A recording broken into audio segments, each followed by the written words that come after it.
அனைவருக்கும் உற்சாகமான இனிய காலை வணக்கம். இன்றைய நாள் ஜூலை 9, 2025 ஆணி 25ஆம் நாள் புதன்கிழமை. அனைவருக்கும் வெற்றிகரமான நாளாக அமைய டைகர் குடும்பம் சார்பாக வாழ்த்துகிறோம். தன்னம்பிக்கையே வெற்றி தரும். எந்த ஒரு இக்கட்டான சூழ்நிலையிலும் நீங்கள் சாதிக்க பிறந்தவர் என்பதை நினைவில் வையுங்கள். நாம் சாதிக்க பிறந்தவர் என்ற எண்ணமே நமக்கு தன்னம்பிக்கையை தரும். தன்னம்பிக்கையே நம் வாழ்வில் வெற்றியை தரும். இப்பொழுது நாம் அனைவரும் 8 மீது நிற்கிறோம். நமது விஷன் மிஷன் இறைவணக்கம் கூறப்போகிறோம். இதை நான் சொல்ல சொல்ல அதன் இடைவெளியில் நீங்களும் அதை திரும்பச் சொல்லுங்கள். அப்படி சொல்வதனால் உங்களுக்குள் ஆற்றல் பெருகுவதை நீங்கள் உணர்வீர்கள். உங்களுக்குள் ஆனந்தமும் ஆரோக்கியமும் நிலைத்திருக்க இது உதவும். Tiger vision. மனம், புத்தி, உடல் மூன்றும் சமநிலையில் இருந்தால் வாழ்க்கை பிரகாசிக்கும். Tiger mission. ஒரு தனி மனிதனின் தொடர்ச்சியான ஆரோக்கியமும் பொருளாதாரமும் இவ்வுலகை மாற்றும். டைகர் இறைவணக்கம். என் வாழ்க்கையின் நம்பிக்கையாயிருக்கும் இறைவா, நான் சேவை செய்யும் இந்த அமைப்பே நீ வாழும் இடமென எண்ணுகிறேன்.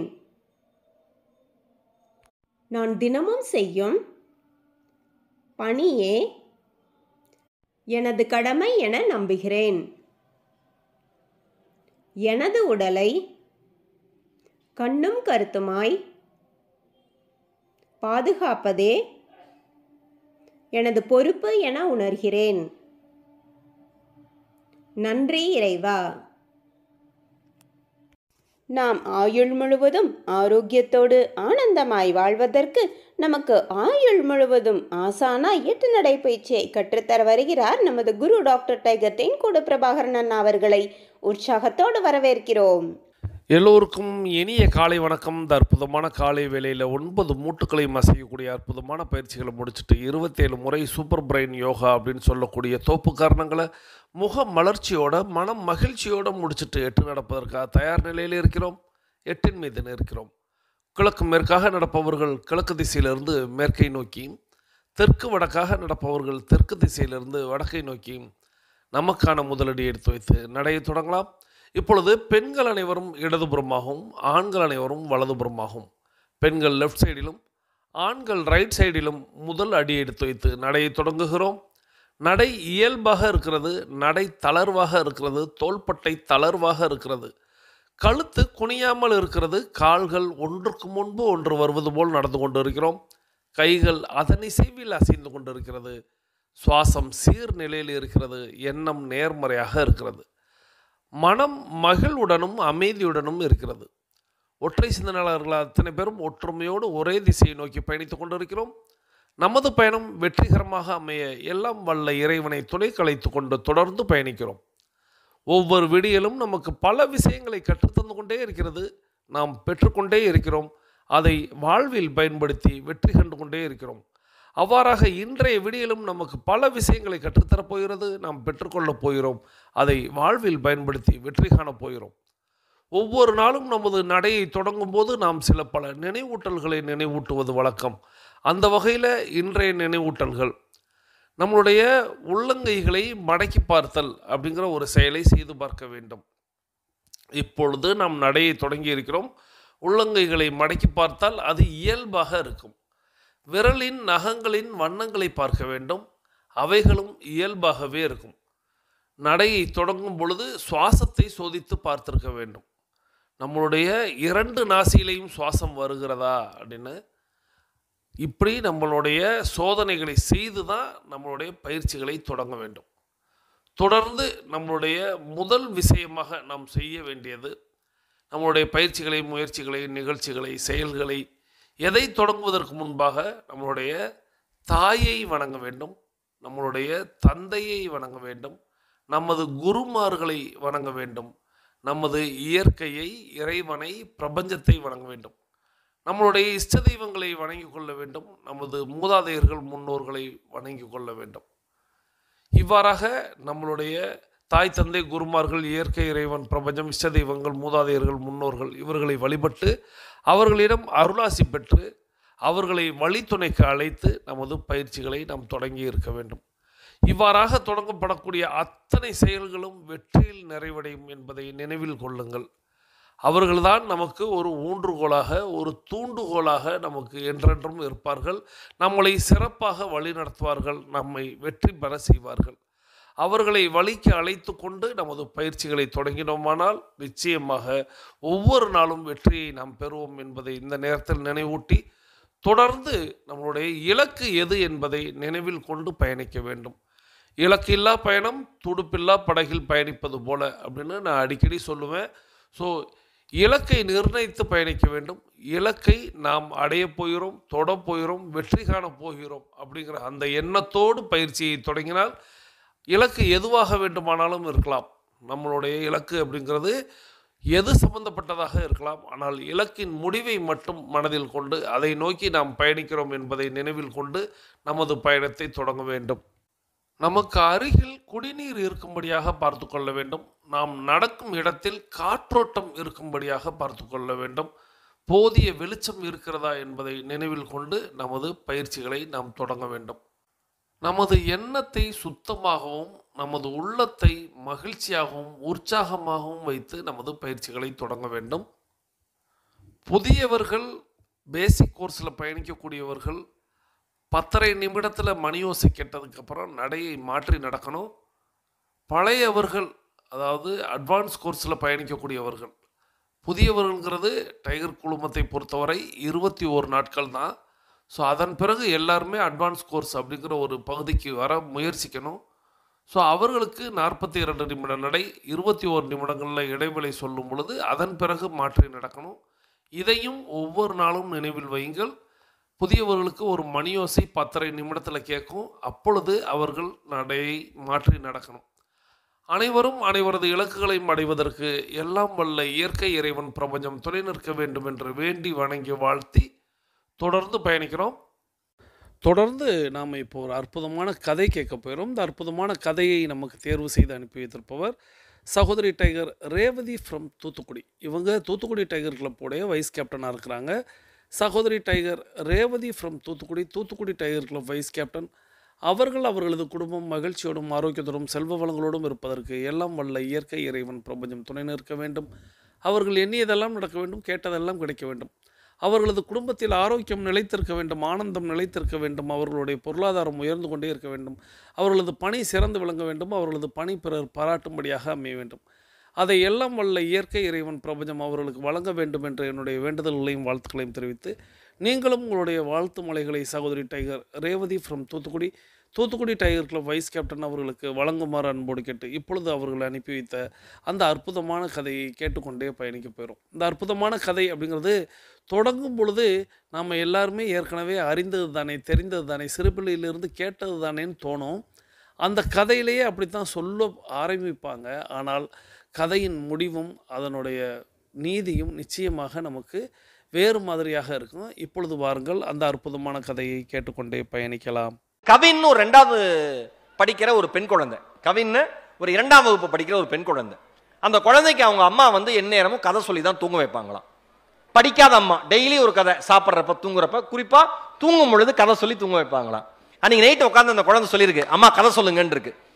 அந்த அம்மா சொல்லியிருக்கு, கதை இல்லடா செல்லம், நாளைக்கு சொல்றேன். நாளைக்கு சொல்றியா? அப்ப நீ நாளைக்கு சொன்னோன்னா நான் நாளைக்கு தூங்குறேன்னு நினைச்சு உட்காந்துருச்சு. குழந்தைங்க இந்த மாதிரிலாம் பண்ணும். அதனாலதான் குழந்தைங்க செவுள்ளே வைப்பாங்க. அதுக்கு பேர் அம்மா அப்பா. ஏன்னா பொறுமை கிடையாது, அறிவு கிடையாது நமக்கு சொல்றதுக்கு புதுசா. அந்த அம்மா உடனே என்ன பண்ணியிருக்காங்க, செல்லம் இவ்வளவு நேரம் அம்மா தாண்டா கதை சொன்னேன், இன்னைக்கு நீ அம்மாவுக்கு கதை சொல்லு.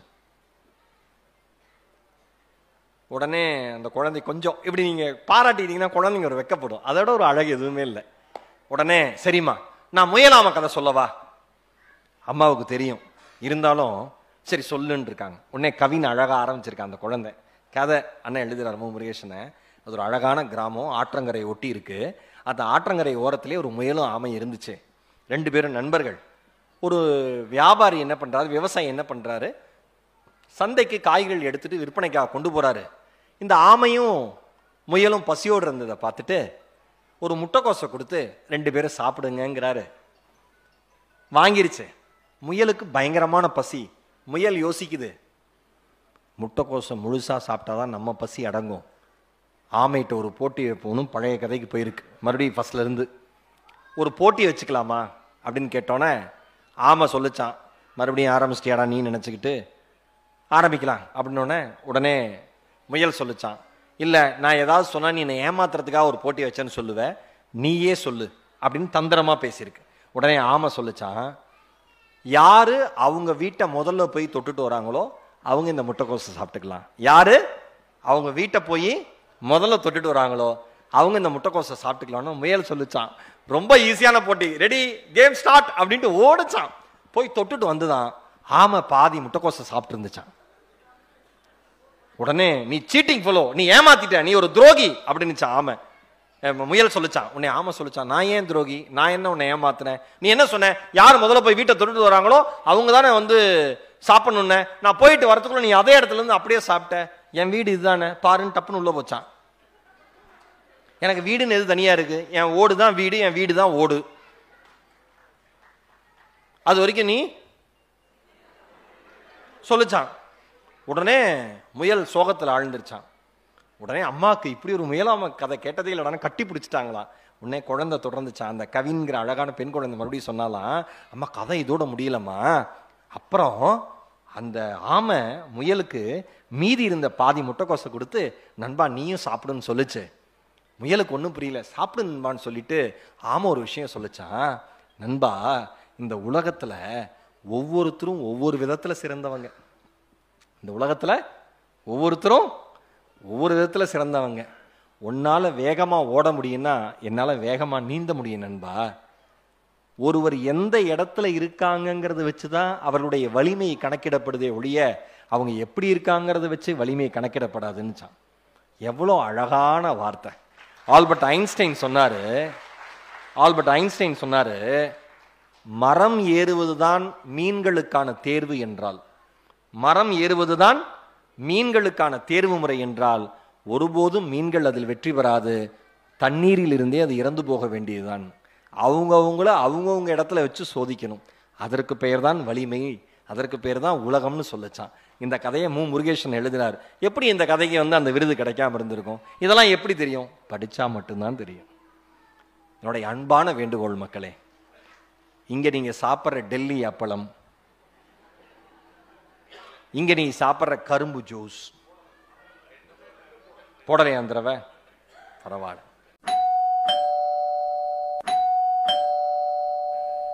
வேற என்ன போட்டிருக்கடா? இங்க நீங்க சாப்பிட்ற இட்லி போண்டா ஏதாவது. இதற்காக புத்தக திருவிழா அல்ல. செவிக்கு உணவு இல்லாத பொழுது புத்தகம் பார்த்து களைப்பு ஏற்பட்ட பிறகு சிறிது வயிற்றுக்கும் ஈயப்படும், வயிற்றுக்கு ஈந்து ஈந்து ஓய்ந்த பிறகு புத்தகம் பார்க்கப்படும் அல்ல. குறளை தலைகீழா படிக்கக்கூடாது, நேராக தான் படிக்கணும். நன்றி. இந்த அற்புதமான கதையை நமக்கு தேர்வு செய்து அனுப்பி வைத்த சகோதரி tiger Revathi from Thoothukudi tiger club vice captain அவர்கள் அவர்களது குடும்பம் மகிழ்ச்சியோடும் ஆரோக்கியத்தோடும் செல்வ வளங்களோடும் இருப்பதற்கு எல்லாம் வல்ல இயற்கை இறைவன் பிரபஞ்சம் துணை நிற்க வேண்டும் என்று வேண்டி வணங்கி வாழ்த்தி, தொடர்ந்து நம்ம கேட்ட கதை அப்படிங்கிறது எப்பொழுதுமே குழந்தைகளுக்கு நாம் கதை சொல்லுவோம். அதே நேரங்களில் குழந்தைகளிடத்தில் நாம் கதை கேட்டிருக்கோமா அப்படின்னா ரொம்ப குறைவு. குழந்தைகளை வந்து நம்ம வந்து ரைம்ஸ் சொல்லுவோம், அல்லது வேறு ஏதேனும் ஒரு கணிதத்தை செய்து காட்ட சொல்லுவோம், வேறு மாதிரியான விளையாட்டுக்களை அவர்களோடு விளையாடுவோம். ஆனால் குழந்தைகளிடத்தில் கதை கேட்டுதல் அப்படிங்கிற ஒரு விஷயம் இருக்கிறது அல்லவா, அது உண்மையிலேயே ரொம்ப அற்புதமாக இருக்கும். அதை எத்தனை பேர் அனுபவித்திருக்கிறீர்கள் அப்படிங்கிறது தெரியல. உங்கள் வீட்டு குழந்தையிடம் நீங்கள் கதை கேட்டு பாருங்கள், நிச்சயமாக அவர்களுடைய பார்வை அப்படிங்கிறது மாறுபடும். இதை நம்மளுடைய கேம்பில் நம்ம வந்து கதை பேசுவோம். இரவில் தூங்க செல்வதற்கு முன்பாக கதை சொல்லுதல் அப்படின்னு ஒரு சில கேம்புகளில் நான் தந்திருப்பேன். அப்போது ஒரு சில கதைகளை வந்து நம்மளுடைய பெரியவங்க நிறைய பேர் ரசிச்சிருப்பாங்க. எப்படின்னா, கதைகள் அப்படிங்கிறது எப்படி அதற்கு கால்கள் முளைக்கிறது அப்படிங்கிறது மாதிரி. இப்போது ஒரு கதைனா, இப்போது அந்த குழந்தை சொல்லிச்சு, நம்மளுக்கு வந்து முயலாமை கதை அப்படிங்கிறது எல்லாருக்குமே தெரியும். முயலும் ஆமையும் அப்படிங்கிற அந்த கதை எல்லாருக்குமே தெரியும். ஆனால் அந்த குழந்தை வந்து வேறு மாதிரியாக சொல்லுச்சு. இப்போ போட்டி அப்படிங்கிறது வேறு விதம் அப்படின்னு. இதை கேட்கும்போது உங்களுக்கு ஆச்சரியமாக இருக்கும். ஆனால் இதை வந்து ஒரு கதை எழுத்தாளர் சொல்கிறாரு, இதில் ஒன்றும் பெரிய ஆச்சரியம் இல்லை அப்படின்னு நான் எண்ணுவேன். காரணம், நம்மளுடைய குழந்தைகளிடத்தில் நீங்கள் கதை கேட்டு பார்த்தீங்க அப்படின்னா, அது நான் அந்த மாதிரியான கேம்புகளில் நம்மளுடைய குழந்தைகளிடத்தில் கதை எப்படி ஆரம்பிக்கும் அப்படின்னா, நான் வந்து ஒரு 2, 3 வரிகள் சொல்லுவேன். நான் வந்து ஒரு கதாபாத்திரத்தை உருவாக்குவேன். அந்த கதாபாத்திரத்திற்கு ஒரு பெயர் வைப்பேன், ஒரு குணாதிசயம் வைப்பேன். இப்போது அந்த கதை எந்த சூழலில் ஆரம்பிக்குது அப்படின்னு ஒரு இடத்துல கொண்டு போய் ஒரு கதையை நிறுத்துவேன். இப்போது அடுத்ததாக நம்மளோட பங்கேற்பாளர்களாக இருக்கக்கூடிய சோட்டா டைகர்கள் அப்படின்னு சொல்லக்கூடிய நம்ம வீட்டு குழந்தைகள் இருப்பாங்க. அவங்க அதிலிருந்து அந்த கதையை தொடரணும். நானே புதிதாக ஒரு கதாபாத்திரம் உருவாக்கி, அதற்கான ஒரு கருவை உருவாக்கி, ஒரு சூழ்நிலையை உருவாக்கி அதை கதையை ஆரம்பிச்சிருப்பேன். என்னிடத்தில் இருந்து வந்ததே ஒரு கற்பனை தான். அதை அந்த குழந்தைகள் அழகாக அடுத்தடுத்து எடுத்து செல்வார்கள். இந்த ஆச்சரியம் வந்து புதிதாக வந்தவர்களுக்கு பெரிய ஆச்சரியமாக இருந்தால் எனக்கு பிரமிப்பாகவே இருக்கும். ஏன்னா அந்த கதை வந்து இப்படியெல்லாம் போகுமா, இப்படியெல்லாம் கற்பனை திறன் இருக்குமா, இப்படியெல்லாம் சிந்திக்க முடியுமான்னு தோணும். அப்படியே அந்த கதையை வந்து அவங்கள ஒரு 2 நிமிடம் தான் சொல்லுவேன். அதன் பிறகு பக்கத்தில் இருக்கக்கூடியவங்க அடுத்த கதையை, அதே கதையை அடுத்த பகுதிக்கு கொண்டு செல்லணும். அப்படி ஒவ்வொருத்தவங்களும் அது வந்து பெரியவங்க தான் நிறைய பேர் வந்து அந்த இடத்துல வந்து கதையை எப்படி கொண்டு போகிறதுன்னு தெரியாமல் யோசிப்பாங்க. ஆனால் குழந்தைகளிடத்தில் கொடுத்தோம்னா அப்படியே பார்த்தீங்கன்னா காக்கா பாட்டி வடை சுடுற கதை இருக்குது பார்த்தீங்களா, அதையே இன்றைக்கி உள்ள டெக்னாலஜி காலத்துக்கு கொண்டு வந்துடுவான். ஸோ அந்த அளவுக்கு அவனுடைய கற்பனை திறன் அப்படிங்கிறது ரொம்ப அலாதியாக இருக்கும். ஸோ இந்த கதையை இப்போ எனக்கு கேட்கும் பொழுது அதுதான் தோன்றியது. நம்ம வீட்டு குழந்தைகளிடத்துல நாம் சில விஷயங்களை கேட்டு அவர்கள் சொல்வதை நம்ம கவனித்தாலே போதும், அவர்களுடைய எண்ணம், அவர்களுடைய திறன் அப்படிங்கிறது வெளிப்படுவதை நம்மளால் உணர முடியும். அப்படி இந்த கதையானது முயலாமை கதை அப்படிங்கிறது பலமுறை நம்ம சொல்லி கேள்விப்பட்டிருப்போம். முயலும் ஆமையும் அதில் வெற்றி பெற்றதா, முயலும் ஆமையும் அதில் தோல்வியுற்றதா அப்படிங்கிறது முக்கியமே இல்லை. முயலாமை தோற்றுவிடும், முயற்சி வெற்றி பெறும், முயலாமை தோற்றுவிடும் அப்படிங்கிறது தான் நாம் கேட்ட எல்லா கதைகளிலும். அப்போ நம்ம கேட்ட கதைகளில் முயல் என்ன பண்ணும், ஓடும், ஓடிட்டு ஓய்வெடுக்கும். ஆமை மெல்ல மெல்ல நடந்து வந்து வெற்றி கோட்டை தொட்டுவிடும். இப்போது முயல் வந்து விழித்து பார்க்கும், விழித்து பார்த்துட்டு தோற்று போகும் அப்படின்னு சொல்லுவோம். அப்போது என்ன சொல்லுவோம் அப்படின்னா, ஒரு விஷயத்தை தொடர்ந்து செய்தோமானால் வெற்றி நிச்சயம். அதே நேரத்தில் ஒரு விஷயத்தை விரைவாக செய்கிறேன் பேர்வழின்னு செஞ்சுட்டு அப்புறம் போய் ஓய்வெடுத்துட்டா நிச்சயமாக எல்லைக்கோட்டை தொட முடியாது அப்படின்னு நம்ம சிறுபிள்ளையிலேருந்து கேட்டிருப்போம். இப்போ இங்கே வந்த முயலும் ஆமையும், அப்போது முயல் எடுத்து ஒரு போட்டின்னு சொல்லும் போதே ஆமை சொல்லுது, இந்த முறை நான் வந்து போட்டியை சொல்கிறேன், யார் அவங்க வீட்டுக்கு முதல்ல போகிறாங்களோ அப்படின்னு சொல்லிடு. அப்போ முயல் ஓடிக்கிட்டு இருக்கு, ஆமை வந்து தன்னுடைய ஓட்டுக்கு உள்ளே போயிடுச்சு. அப்போ முயல் வந்து இது சீட்டிங், அந்த முட்டைக்கோசை நீ சாப்பிடக்கூடாது அப்படின்னு சொல்லுது. ஏன் அப்படின்னு கேட்டால், நான் தானே போய் என் வீட்டை தொட்டுட்டு வந்தேன்னா, என் வீடு இது தானே, நான் உள்ளே போயிட்டேன்னால. அதாவது நம்மளுக்கு விநாயகர் முருகர் அந்த பல கதை இருக்குது அல்லவா, அதை நினைவூட்டும் விதமாக தாயும் தந்தையுமே உலகத்தை சுற்றி வந்து விட்டேன் எனக்கே கனி அப்படின்னு விநாயகர் சொல்லுவார் அல்லவா, அதுபோல் அந்த இடத்துல ஆமை சொல்லிவிடுகிறது என்னுடைய வீடு இது தான் அப்படின்னு. ஸோ குழந்தைகள் இப்படி வித்தியாசமாக யோசிப்பார்கள் அப்படிங்கிறத நீங்கள் உணர்ந்து கொள்ள வேண்டும். எல்லா கதைகளிலும் உள்ள நீதி அப்படிங்கிறது என்ன அப்படின்னா, நாம் ஒழுக்கமாக இருக்கணும், நியாயமாக இருக்கணும், நேர்மையாக இருக்கணும், மகிழ்வாக இருக்கணும், ஆனந்தமாக இருக்கணும் அப்படிங்கிறதும் இந்த கதையுடைய நீதி அப்படிங்கிறது.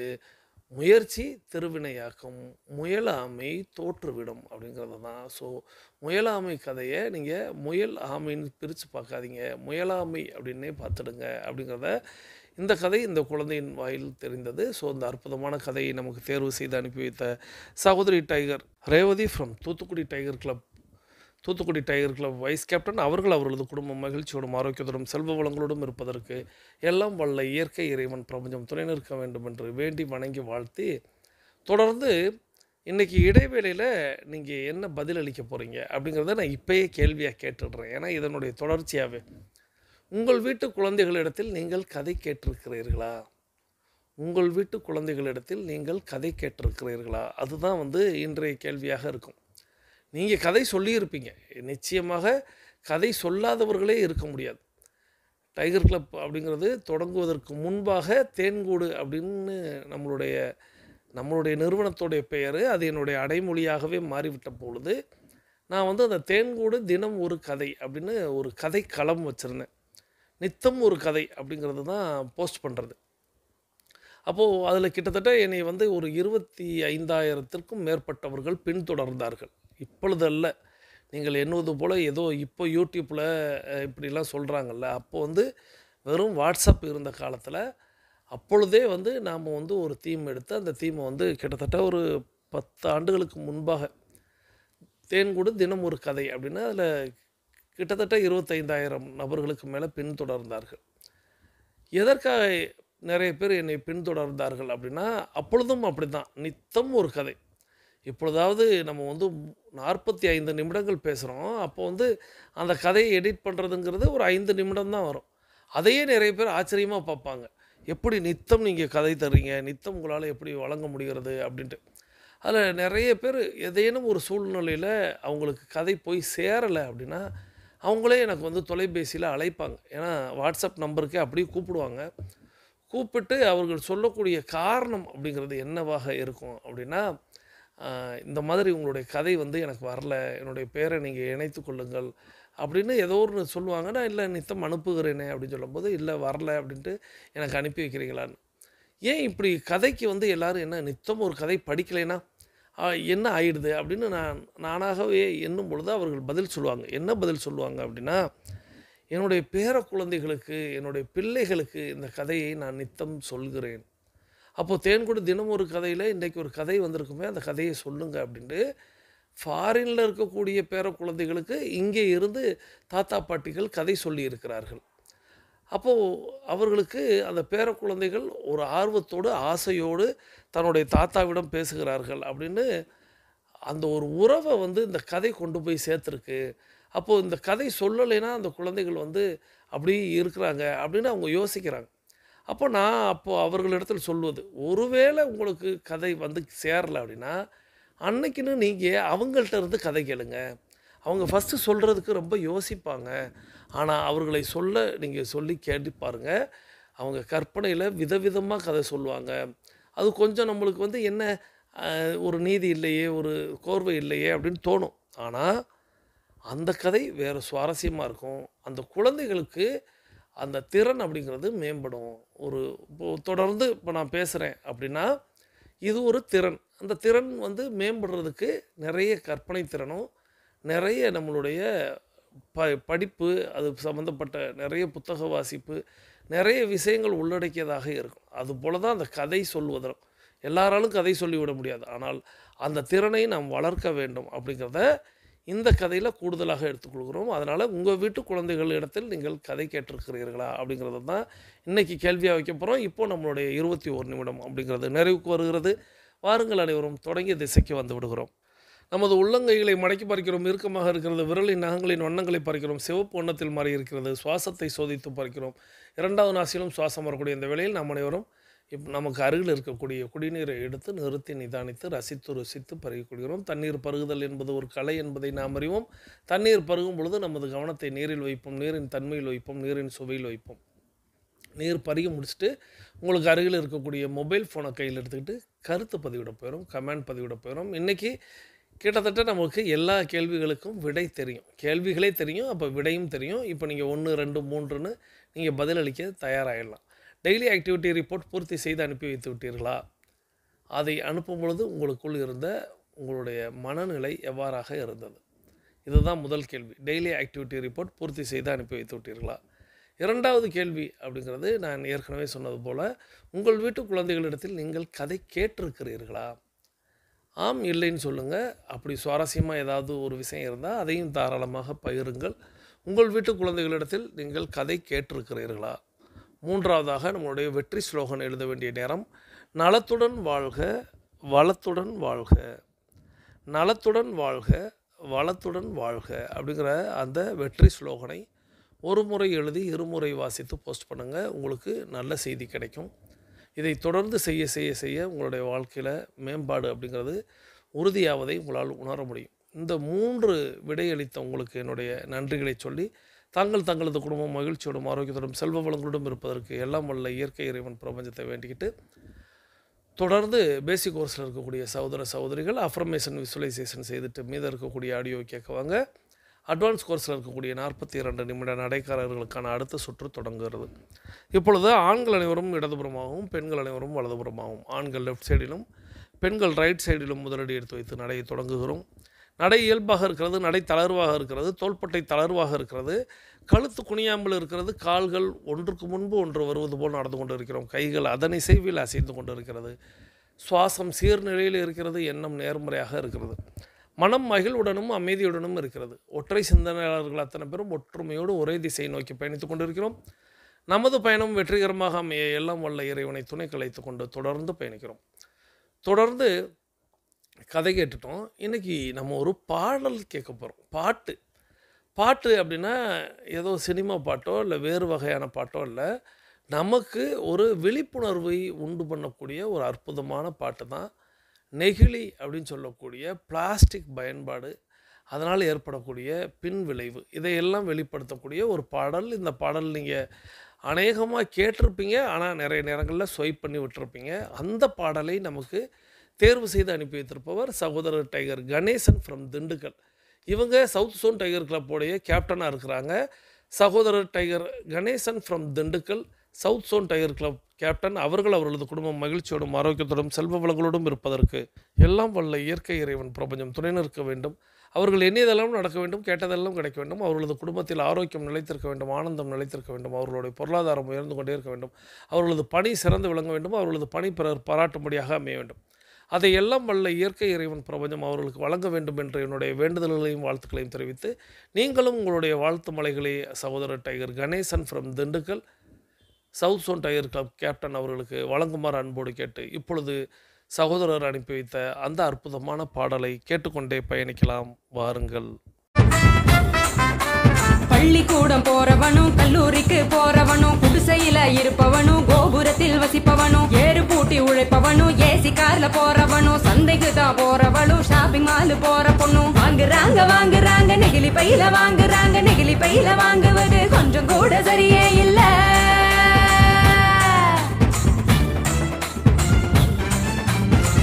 நிமிஷம் யூஸ் பண்ணி அங்கே இங்க போடுறாங்க, குப்பையில சேருதுங்க, குவியலாக குவியுதுங்க, மண்ணோடு கலக்குதுங்க, மண் வளத்தை கெடுக்குதுங்க. சாக்கடைய அடைச்சுக்கிட்டு மழை வெள்ளம் தடுக்குதுங்க, ஆளில்லா நேரம் பார்த்து அங்கே இங்க எரிக்கிறாங்க, காத்தோட கலக்குதுங்க, அந்த காத்தையும் தான் கெடுக்குதுங்க, ஆகாயத்தை அடையுதுங்க, அங்கேயும் தான் மிதக்குதுங்க, பதறுதுங்க பஞ்சபூதமும் அந்த பதற்றத்தை நாம தானே குறைக்கணும். பதறுதுங்க பஞ்சபூதமும் அந்த பதற்றத்தை நாம தானே குறைக்கணும்.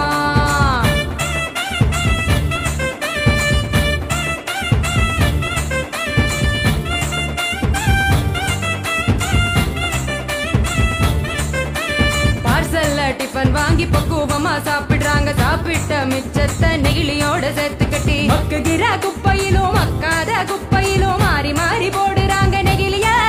அது மலை போல குவியுதுங்க தெருவுல, மாறி மாறி போடுறாங்க நெகிழிய, அது மலை போல குவியுதுங்க தெருவுல.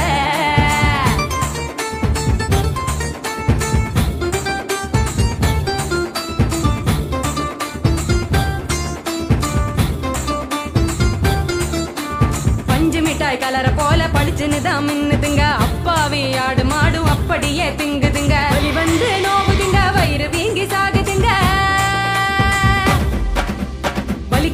வலிக்குதுங்க மனசுதானே வலிக்குதுங்க, வாயில்லா ஜீவங்களை நினைச்சுதானே வலிக்குதுங்க மனசுதானே வலிக்குதுங்க, வாயில்லா ஜீவங்களை நினைச்சுதானே வலிக்குதுங்க. அங்காடி தெரு பக்கம் அங்கே இங்க போகும் போதும், காய்கறி கடைக்கு நீ காய் வாங்க போகும் போதும், பலசரக்கு கடைக்கு நீ பொருள் வாங்க போகும் போதும், கையிலடு மஞ்ச பைய கைவிடு நெகிழிய, கையிலடு மஞ்ச பைய கைவிடு நெகிழிய.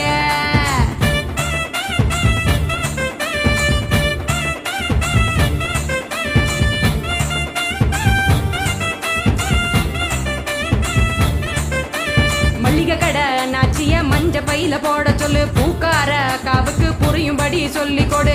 கசாப்பு கடையில நீ இலையில தான் கட்டி வாங்கு, சாயா கடையில நீ நெகிழி கப்ப வேணாம் சொல்லு. டம்ளரை தான் கழுவ சொல்லி கேட்டு நீயும் வாங்கி குடி. நெகிழி குப்பைய பிரிச்சு வையே, மறுசுழற்சிக்கு அனுப்பி வையே.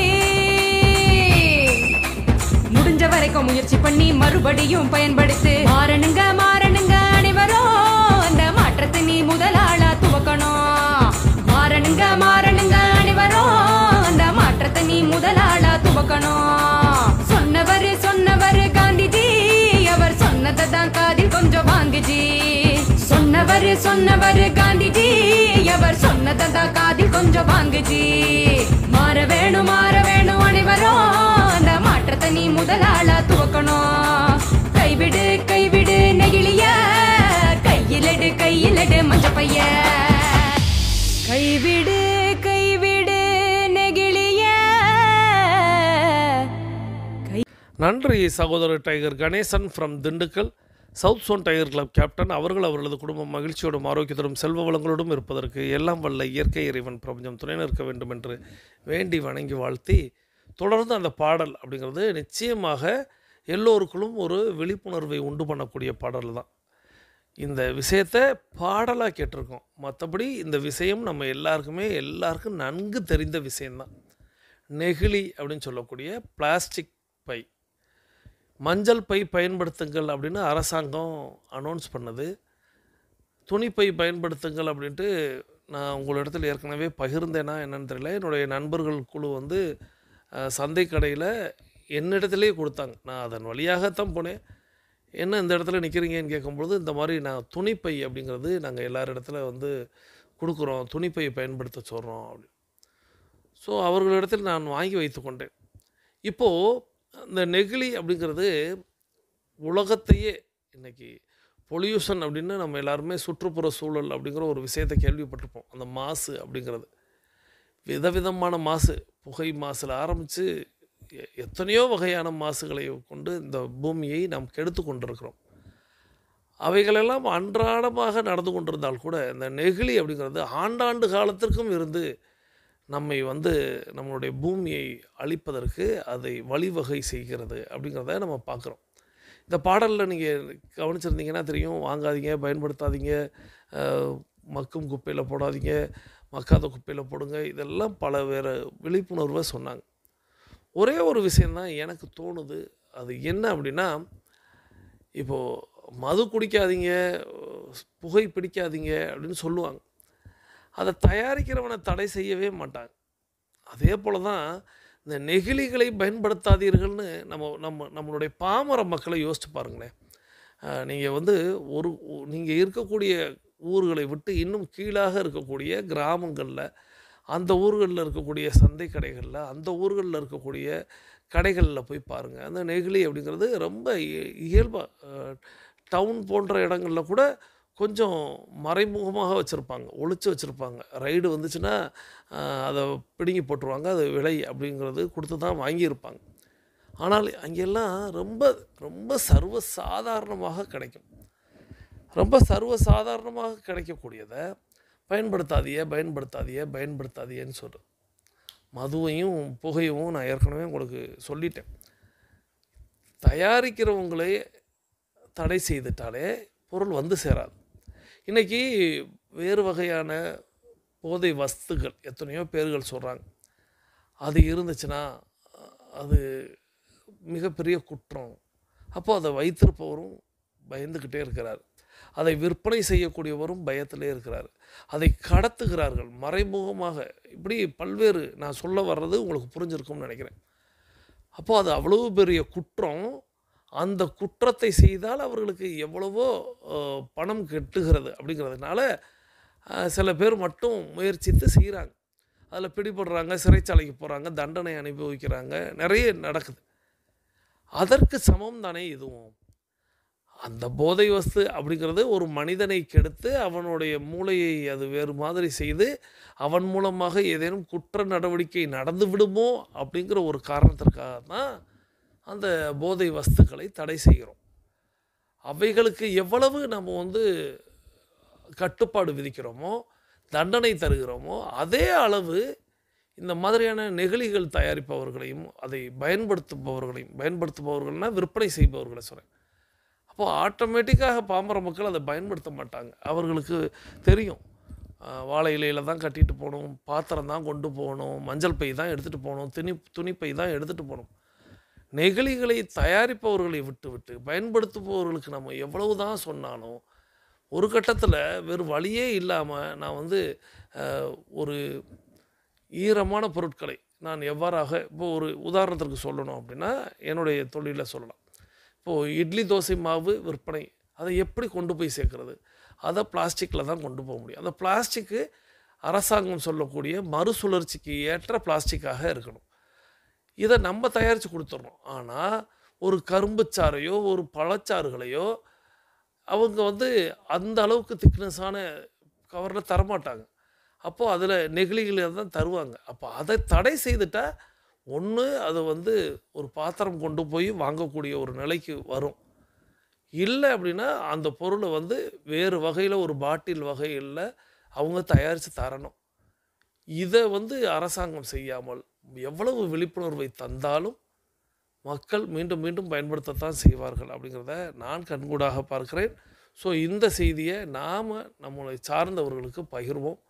இந்த அற்புதமான பாடல் மூலமாக இந்த அற்புதமான விழிப்புணர்வு உண்டு பண்ணி தந்த சகோதரர் tiger Ganesan from Dindigul, south zone tiger club captain அவர்களது குடும்பம் மகிழ்ச்சியோடும் ஆரோக்கியத்தோடும் செல்வ வளங்களோடும் இருப்பதற்கு எல்லாம் வல்ல இயற்கை இறைவன் பிரபஞ்சம் துணை நிற்க வேண்டும் என்று வேண்டி வணங்கி வாழ்த்தி, உங்களுடைய கருத்துக்களையும், நான் என்னுடைய கருத்தை சொன்னேன், என்னுடைய பார்வையை சொல்கிறேன், நீங்கள் உங்களுடைய கருத்துக்களையும் தாராளமாக பகிரலாம். அதை பற்றின உங்களுடைய புரிதல் எவ்வாறாக இருக்கிறது அப்படிங்கிறதையும், நீங்கள் எவ்வாறாக பார்க்கிறீர்கள் அப்படிங்கிறதையும் நீங்கள் உங்களுடைய கருத்துக்களை நீங்கள் கருத்து பெட்டியிலையும் பதிவிடலாம், இல்லை எனக்கு வாட்ஸ்அப்லையும் கூட அனுப்பி வையுங்கள்.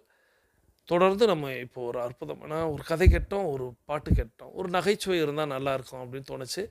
ஸோ ஒரு அற்புதமான நகைச்சுவையை கேட்க போயிடும். இந்த அற்புதமான நகைச்சுவையை நமக்கு தேர்வு செய்து அனுப்பி வைத்திருப்பவர் சகோதரி டைகர் மல்லிகா ஃப்ரம் சேலம். இவங்க சேலம் டைகர் கிளப்பில் உறுப்பினராக இருக்கிறாங்க. சகோதரி tiger Mallika from Salem tiger club உறுப்பினர். அவர்களது குடும்பம் மகிழ்ச்சியோடும் ஆரோக்கியத்தோடும் செல்வ வளங்களோடும் இருப்பதற்கு எல்லாம் வல்ல இயற்கை இறைவன் பிரபஞ்சம் துணை நிற்க வேண்டும். அவர்கள் எண்ணியதெல்லாம் நடக்க வேண்டும், கேட்டதெல்லாம் கிடைக்க வேண்டும். அவர்களது குடும்பத்தில் ஆரோக்கியம் நிலைத்திருக்க வேண்டும், ஆனந்தம் நிலைத்திருக்க வேண்டும். அவர்களுடைய பொருளாதாரம் உயர்ந்து கொண்டே இருக்க வேண்டும். அவர்களது பணி சிறந்து விளங்க வேண்டும். அவர்களது பணி பிறர் பாராட்டும்படியாக அமைய வேண்டும். அதையெல்லாம் வல்ல இயற்கை இறைவன் பிரபஞ்சம் அவர்களுக்கு வழங்க வேண்டும் என்ற என்னுடைய வேண்டுதல்களையும் வாழ்த்துக்களையும் தெரிவித்து, நீங்களும் உங்களுடைய வாழ்த்து மலைகளை சகோதரி tiger Mallika from Salem tiger club உறுப்பினர் அவர்களுக்கு வழங்குமாறு அன்போடு கேட்டு, இப்பொழுது அவர்களை அனுப்பி வைத்த அந்த அற்புதமான நகைச்சுவை துணுக்கை கேட்டுக்கொண்டே பயணிக்கலாம். வாருங்கள். பாரதியாருக்கு குள்ளச்சாமின்னு ஒரு ஞானி இருந்தார் நண்பரா. பாண்டிச்சேரியில் பார்க்குறாரு, எப்பயுமே குள்ளச்சாமியா ஒரு அழுக மூட்டையை முதுகில் சுமந்துக்கிட்டு வருவார். நானும் பார்க்குறேன், வருஷக்கணக்கில் இந்த மூட்டையை முதுகிலே சுமக்கிற எதுக்குன்னு கேட்டார். நான் வெளியில் சுமக்கிறேன், நீங்கள் உள்ளே சுமக்கிறீங்கன்ட்டு போயிட்டான் அந்த ஆள். எனக்கு மகிழ்ச்சியாக இருக்கும் சார், வாழ்க்கை முழுவதும் மகிழ்ச்சியாக இருக்கணும் சார். ஒன்றும் இல்லை, ஒரு பொங்கலுக்கு 1 கிலோ பச்சரிசி அவங்க அம்மான்னு சொன்ன மாதிரி 1 கிலோ பச்சரிசியும் 1 கிலோ சுகரும் கொடுத்தான் இலவசமாக தான். நான் அதுக்காகவும் போகல, அட்டையில் ஒரு என்ட்ரி வேணுன்றதுக்காக போனேன். முதல் நாள் போனேன், இல்லைன்ட்டான், லோடு வரலன்னா. மறுநாள் போனேன், லோடு வரலன்னா. 3ஆவது நாள் போனேன், லோடு வரலன்னா. 4ஆவது போனேன். இந்த பையன் பாவம், சார் இன்றைக்கும் சுகர் வரல சார், நாளைக்கு ப்ளீஸ். நான் கேட்டேன், 1 கிலோ சுகருக்காடா 4 நாள் நடக்கிறதுன்னு? சுகருக்கு நடக்கிறது ரொம்ப நல்லது சார். சார் அந்த பையனுக்கு நான் அவனை பெரிய படிப்பாளி கூட கிடையாது, வாழ்க்கையை எப்படி வாழன்றதை படித்து வச்சுருக்கான் பார்த்தீங்களா? அதுதான் சார் நமக்கு தேவை.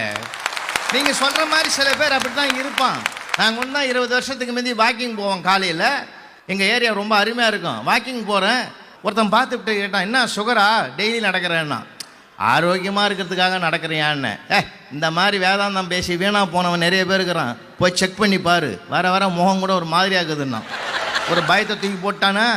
அங்கேருந்து வீட்டுக்கு வந்தேன், என் ஒய்ஃபை பார்த்து கேட்டேன், என்னம்மா என் முகம் ஒரு மாதிரி? நானே சொல்லான் தான் இருந்தேன். நான் கேட்டாக்கா நீ இப்படிலாம் வில்லங்கம்மா கேட்குறியா, நீ எதையாவது சொல்லுவேன்னு நான் பயந்து இருந்தேன். எனக்கு கூட அப்படி தான் தெரியுதுன்னா போச்சா, அதிர்ச்சி கூடி போச்சா. ராத்திரிலாம் தூக்கம் வராத, காலையில் போய் ப்ளட் சுகர் எம்டி ஸ்டமக்கில் கொடுத்தான். அவன் டெஸ்ட் பண்ணி பார்த்துட்டு 240 ரூபா இருக்குதுன்ட்டான். 2 நாளாக வாக்கிங் போகல. 3ஆவது நாள் போகிறேன், மேற்படி ஆள் கேட்டான் பாருங்கள், கரெக்டாக என்ன நோட் பண்ணி நிற்கிறான். என்ன டெஸ்ட் பண்ணியா? விட மாட்டான். டெஸ்ட் பண்ணியான். நான் பண்ணம்பா, எவ்வளோ இருக்குது? 240. நான் சொல்லலை, எனக்கே இருக்கும்போது உனக்கு இல்லாமல் இருக்குமாயா? நான் அதனால நான் என்ன அவங்ககிட்ட கோவப்பட்ட போக முடியும் சார். உலகம் அப்படிதான். இன்னாதம்மா உலகம் இனிய காண்பர் இயல்புணர்ந்தோரே. வாழ்க்கை என்பது ஒரு ஸ்பீட் பிரேக்கு.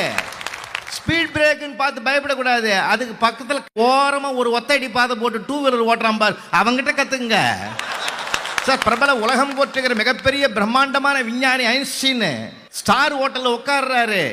கண்ணாடி கொண்டு வரல, இன்னைக்கு பேரர் கொண்டு அந்த மெனு கார்டை கொடுக்குறாரு. நீயே படிப்பா அப்படின்னாரு. கிட்ட வந்து சொன்னான், உன்ன மாதிரி எனக்கும் படிக்க தெரியாது போட்டான்.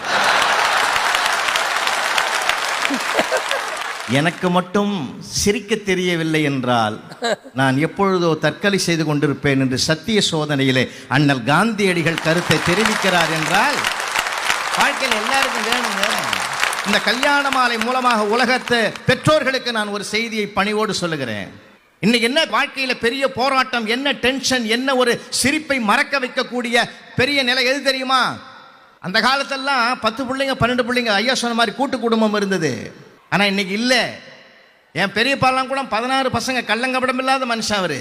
16 பெற்று பெருவாழ்வு வாழ்கின்றது நிறைவேற்றின மனுஷன் அவரு. குடும்ப கட்டுப்பாடு நோட்டீஸ் கொடுக்குறவன் என் வீட்டுக்கு கொடுக்காம போட்டான் sir.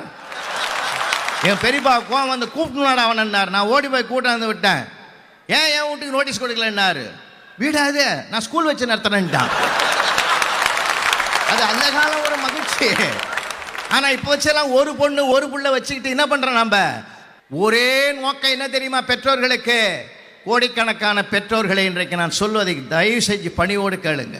Mark mark mark mark என்று தானே அவனை துன்புறுத்துறீங்க. அவனுடைய மனித தன்மையை எப்பொழுது பார்க்க போகிறீர்கள்? அவனே சிரிக்க விடாம பண்ணிட்டீங்களா? அவன் கூட ஸ்கூலுக்கு போய் வரான். முதல் நாள் ஸ்கூலுக்கு போய் வந்தான். என்னடா சொல்லி கொடுத்தாங்கன்றான். சைலண்ட். நொந்து போய்கிறானே. சிரிக்க விடுங்கய்யா, பிஞ்சி சிரிக்கட்டுமே.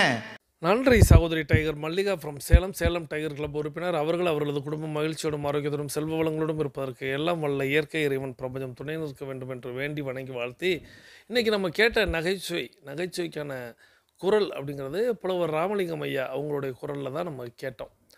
ஐயா நிறைய விஷயங்கள் சொன்னார். அதில் ஒரு விஷயம் அப்படிங்கிறது சுகருக்கு நடந்தால் நல்லது அப்படின்னு ஒரு வார்த்தை சொன்னார். சுகருக்கு நடத்தல் அப்படிங்கிறது ரேஷன் கடைக்கு சுகர் வாங்குறதுக்காக நடத்தல் அப்படிங்கிறது இல்லை. முதல்ல நாம் டைகர் கிளப்பில் என்ன சொல்லுவோம் அப்படின்னா, நடந்தாலே நன்மை, நடப்பதெல்லாம் நன்மைக்கே. அப்போது நடக்கணும். இன்றைக்கி நடப்பது அப்படிங்கிறது இன்றைக்கி நிறைய பேர் இடத்துல நடக்கணுமா அப்படின்னு கேட்குறாங்க. ஒரு கோவிலுக்கு சென்றால் கூட ஆலயத்திற்குள் இவ்வளோ தூரம் நடக்கணுமான்னு கேட்குறாங்க. ஏன்னா கோவில் வாசல் வரையே வந்துடுறாங்க. சமீபத்தில் ஒரு பிரச்சனையெல்லாம் நீங்கள் கேள்விப்பட்டிருப்பீங்க. கோவில் வளாகத்திற்குள்ளே கார் வந்ததுனால தான் அந்த பிரச்சனையே. அந்த அளவுக்கு மக்கள் நடப்பதை குறைத்து கொண்டே வருகிறார்கள்.